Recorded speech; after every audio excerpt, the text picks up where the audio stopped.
All of you. Fix guideline platform पर आपका welcome. इस सेशन के अंदर चर्चा करेंगे प्रेसिस राइटिंग।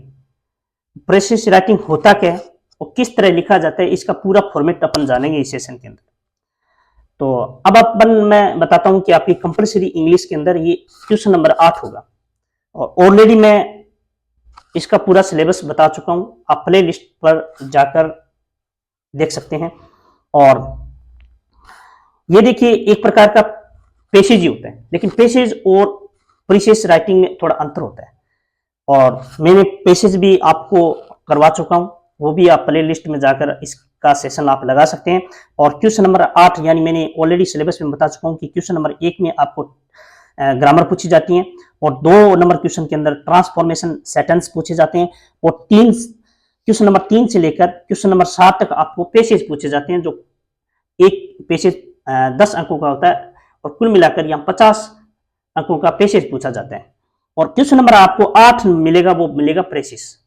अब प्रेसिस और पेसेज में थोड़ा अंतर इतना होता है कि पेसेज क्या करता है कि एक पेसेज के नीचे आप क्वेश्चन दिए होते हैं और क्वेश्चन को अपन पेसेज में ही जवाब मिल जाते हैं, यानी क्वेश्चन के आंसर अपन पेसेज में ढूंढकर उत्तर देने होते हैं। और प्रेसिस के अंदर क्या होता है कि इसका एक तो टाइटल देना होता है, टाइटल का अर्थ होता है इसका सार, यानी इसका यूनिट का नाम, यानी किसके बारे में चर्चा कर रहा है। इसके बाद में प्रेसिस होता है वो इसमें जितना भी पेसेज के अंदर जो लाइनें होती हैं, उस लाइन या शब्द होते हैं, उस शब्दों का वो 1/3 यानी all 1/3 of the given letter, यानी जिसका 1/3 जो मोस्ट इंपोर्टेंट आपकी जो इसके बारे में चर्चा की गई है वो लाइन लिखनी होती है। चलो शुरू करते हैं अपने प्रेसिस किस तरह अपन यानी सॉल्व करना होता है, किस तरह इस पर्सन को अपन फाउंड आउट करेंगे। तो देखो, प्रेसिस का अर्थ होता है सार, यानी कोई चीज का समरी निकाल लेना, ठीक है ना। और किसी दिए गए पेसेज के संक्षिप्त तथा सही से संक्षेप को प्रेसिस या सार कहते हैं, ठीक है ना।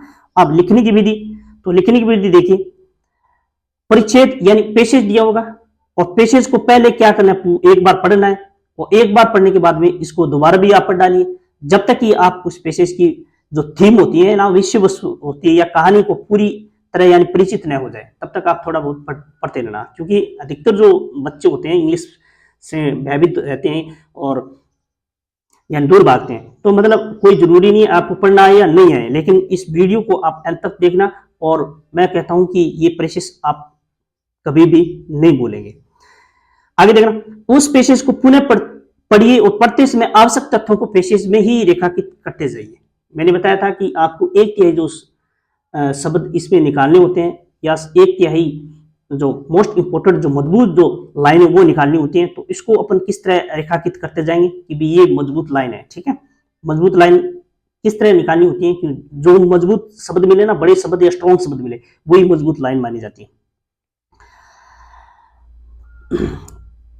उस प्रेसिस में प्रयुक्त शब्दों की संख्या गिन लीजिए या अनुमान लगा लीजिए। प्रेसिस अपनी मूल पेसेज का कितना 1/3 यानी 1/3 भाग होता है, ठीक है। और आगे देखिए 4 नंबर, इसमें क्या कहते हैं, संक्षेप में परिष्कृत रूप से लिख डालिए, यानी इसको बेहतर तरीके से आप लिख डालिए। अब देखिए क्वेश्चन नंबर मैंने बताया कि 8 नंबर क्वेश्चन आएगा और क्वेश्चन में आपको इस तरह दिया होगा कि make a precious of the following passage and given it is stables heading. तो इस तरह आपको पेसेज दिया होगा और पेसेज आपको वहां पे नहीं लिखना होता है आंसर के अंदर। अब देखिए सबसे पहले अपन पेसेज को एक बार पढ़ लेते हैं। आपको इंग्लिश ट्रांसलेट करना है या नहीं है, कोई लेना देना नहीं, आपको केवल आपको इसलिए पढ़ना होता है क्योंकि इसमें मोस्ट इंपोर्टेंट मजबूत जो लाइन होती है वो निकालने के लिए। Exercise is nature is very beneficial for both physical and mental health और in addition to the general benefits of exercise such as improving or cardiovascular health and increasing muscle strength. Outdoor activities also provide an opportunity to exercise the beauty and dead qualities of nature. It can increase feeling of well-being or and reduce stress and or anxieties. तो anxiety का अर्थ होता है चिंता करना, It is important to embrace the benefits of outdoor exercise and or incorporate it into your regular routine. तो अब अपन यहां से पढ़ लिया। सबसे पहले देखिए इसका आंसर देंगे। क्वेश्चन नंबर लगाया 8, नीचे लिखेंगे अपन आंसर, और आंसर के ठीक आगे स्पेस छोड़कर आप लिखेंगे बड़े से शब्दों में टाइटल। टाइटल का मतलब होता है कि भी ये पेशेज किसके बारे में चर्चा कर रहा है, अर्थात यानी इस यूनिट का क्या नाम रखा जा सकता है, यानी इस लेसन का क्या नाम रखा जा सकता है, यानी इस पार्ट का क्या नाम रखा जा सकता है। तो वो किस तरह सर्चिंग करेंगे। सर्चिंग देखना इस इजी तरीके होता है इसका। जो पेशेज के बारे में जो चर्चा हो रही है ना, वो शब्द बार बार आते हैं। वो शब्द क्या आएंगे बार बार। इसमें देखिए एक्सरसाइज बार बार आ रहा है, देख लो एक्सरसाइज बेनिफिट के बारे में चर्चा हो रही है। और इसमें देख लो बार बार जो यही शब्द आपको मिलेंगे। एक्सपीरियंस देखो, और इसके बाद में ये शब्द इसलिए मैंने पढ़ना जरूरी होते हैं क्योंकि ये शब्द किसके बारे में चर्चा हो रही है, तो इसलिए ये आपको पता चल जाएगा, ठीक है ना। तो ये देखो बार बार शब्द आ रहे हैं, तो इसलिए ये चर्चा हो रही है कि भी बेनिफिट्स ऑफ एक्सरसाइज। तो अपन इसका टाइटल अपन ढूंढ लेंगे।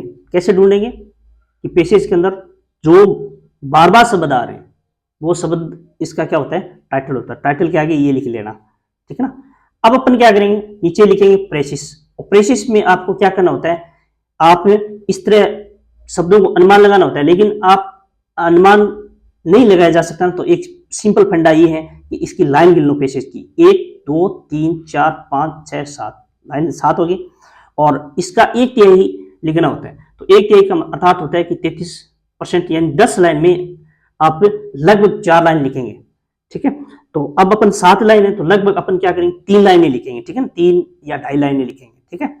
और अब मजबूत लाइन किस तरह लिखें, देखो एक चीज कॉपी पेस्ट नहीं करना होता, लेकिन ये एक समरी की तरह लिखना होता है। अपने जो इसके बारे में जो विचार होते हैं उनको सार देना होता है, लेकिन अपन यहाँ पे डायरेक्ट अपन यहीं से पेशेज में उठा के लेके आएंगे, ठीक है ना।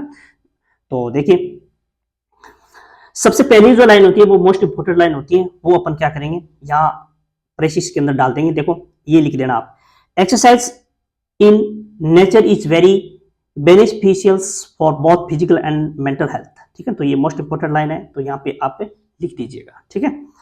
अगली लाइन इसमें और मोस्ट इंपोर्टेंट आपको देखिए, मोस्ट इंपोर्टेंट का मतलब होता है कि ये जो हर एंगल से वो चर्चा कर रहा है या इतना मजबूत तरीके से यानी बात रख रहा है, तो वो एक मजबूत लाइन या सेंटेंस माना जाता है, वाक्य माना जाता है। इसमें देखो आगे एक मैंने और बताया था, और ये जो इट कैन, और कंटिन्यू नहीं लिखना, बीच बीच में आपको जो भी लाइन लिखे ना वो मजबूत लाइन लिखना है। तो it can increase the feeling of well being and reduce stress and और एन एक्साइटी। तो ये मजबूत लाइन है, तो ये भी आप लिख देना, ठीक है। 2 लाइन होगी और 1 लाइन इसमें से और एंड वाली लिख लेना। तो कुल मिलाकर ये आपका प्रेसिस हो जाता है कंप्लीट, ठीक है ना। तो आपको मैंने इजी वे में आपको बता दिया कि भाई अपने को एक बार मैं और बता दूं कि भाई आपको 8 नंबर क्वेश्चन आएगा, पेशेज दिया होगा, जिसके आपको क्या करना है, क्वेश्चन नंबर लगा के आंसर लिखना है। इसके आगे लिखना है टाइटल। टाइटल आपको मैंने बता दिया किस तरह मिलेगा, कि बार बार आप पेशेज में जो शब्द बार बार आ रहे हैं वो इसका टाइटल होता है।